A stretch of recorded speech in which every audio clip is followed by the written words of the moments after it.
দমদম উত্তর কি বলছে, হাওয়া কোন দিকে কি বলছে দমদম? অবশ্যই দীপশিতাদি, যে কোনো দিন দীপশিতাদি আমরা চাই।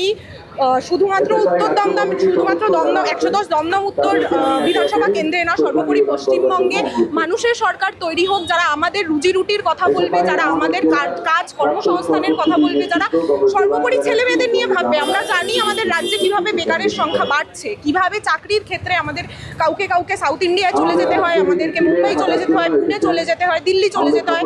পশ্চিমবঙ্গে আমরা ছোটবেলা থেকে বড় হয়েছি, আমরা জেনে বড় হয়েছি যে এখানে আমরা থাকবো, আমরা পড়বো, আমরা এখানে চাকরি পাবো। আমাদের আজকে কেন শুধুমাত্র ভাতের দায় আমাদেরকে পশ্চিমবঙ্গের বাইরে চলে যেতে হচ্ছে? এখন তুমি?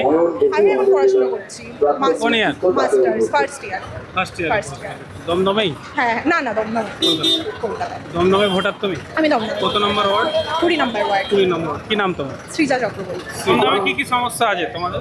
দমদমে আমাদের যেটা প্রধান সমস্যা, আপনারা হয়তো জানবেনই, গত বছর বৃষ্টি হওয়ার পরে জুলাই মাসে 13 নম্বর ওয়ার্ডে, 13 নম্বর বা খুব সম্ভবত 11 নম্বর ওয়ার্ডে বৃষ্টির জল জমে একটা বাচ্চার, একটা ছোট্ট একটা শিশুর মৃত্যু অবধি ঘটে গেছে।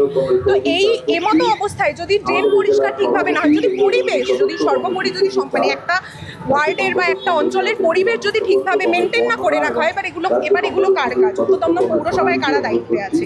আমার মনে হয় না মানুষ এতটা ভুল করবে যে মানুষ ভাববে যে এটার বিকল্প কোনোদিনও বিজেপি হতে পারে। কারণ আমরা দেখছি বিজেপির যে রাজ্যে এখনো ডবল ইঞ্জিন সরকার আছে, যেটা বিজেপি ক্লেম করে, আমরা দেখে নিতে পারি বিহারে বিজেপি কি করছে মেয়েদের সাথে, বা আমরা দেখে নিতে পারি মণিপুরে কি করছে।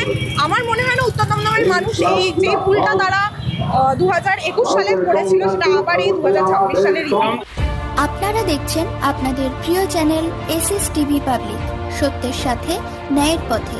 চ্যানেলটি সাবস্ক্রাইব করে যুক্ত হন আমাদের পরিবারে এবং পাশে থাকা বেল আইকনটি ক্লিক করুন।